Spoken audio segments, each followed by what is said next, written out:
Hi, friends. Today I am reading Tractors in Space by MacKay, illustrated by Alex Wilmore. Tractors in space. Look at all these tractors. I'm looking at the cover and I'm seeing one in the middle, but then there's some in the background too. Very interesting. I wonder what tractors do in space. Oh, here is the dedication for Noah, for Dara, and Walter. Tractors in space. On a cozy, quiet night, Toby the tractor looked up to the starry sky. He loved his farm and all its animals, but he dreamed of going up, up, up into space. He wished his big, bouncy tires would touch down on the moon. Toby decided he would make that wish come true. Whoa, how's he going to do that? He tried lots of ideas and made lots of mistakes until he finally had a rocket power plan. 3, 2, 1, blast off! Toby got up so high that the farm looked tiny. The fields looked tiny. The whole of planet Earth looked like a teeny tiny dot. But the sky wasn't quite what Toby had imagined. It was very dark, very cold, and very, very empty. And the moon was nowhere to be seen. Hello? Is anyone out there?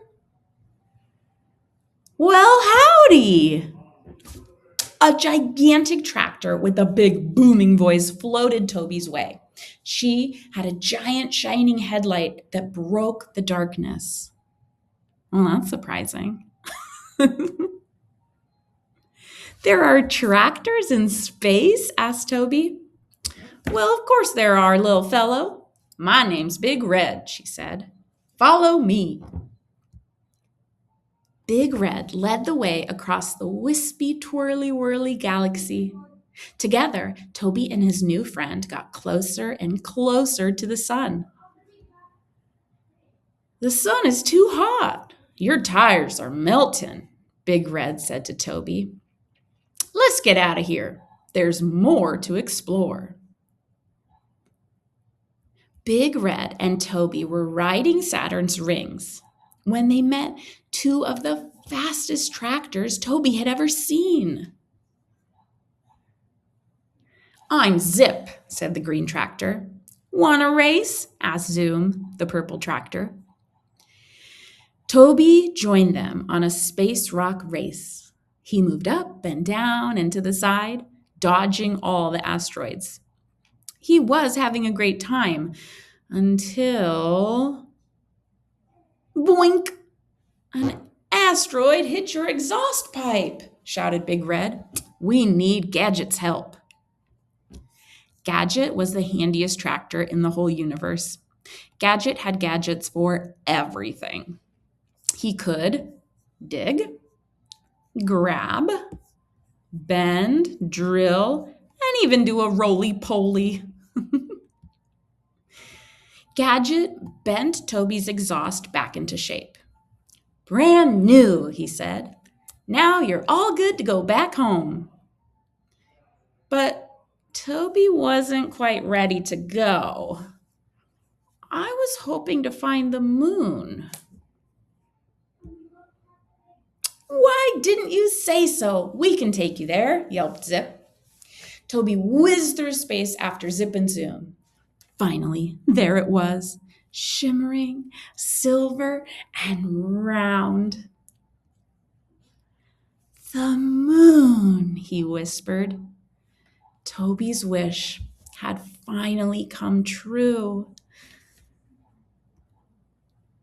Toby was the first to land, his tires skidding on the rocky surface. Whee! He skated down into a deep moon valley.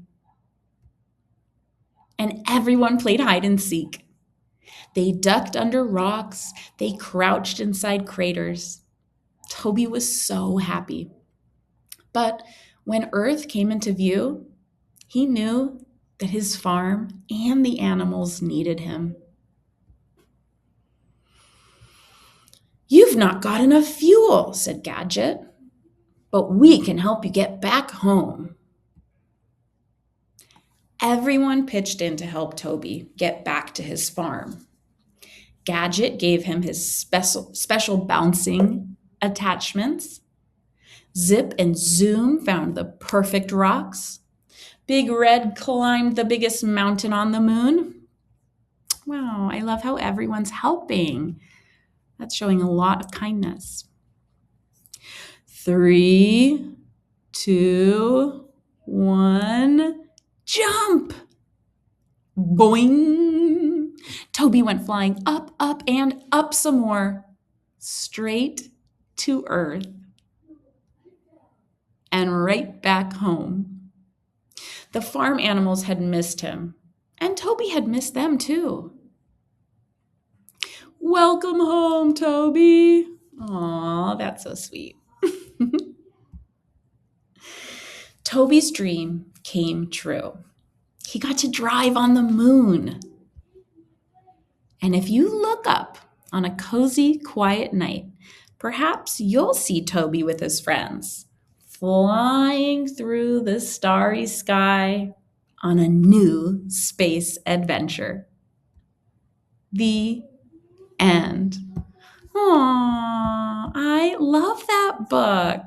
I am so surprised at the creativity. Like, I saw the cover and I was like, a tractor in space? That's kind of interesting. But then to have this tractor go into space and then meet other tractors in space, I mean, what a cool idea.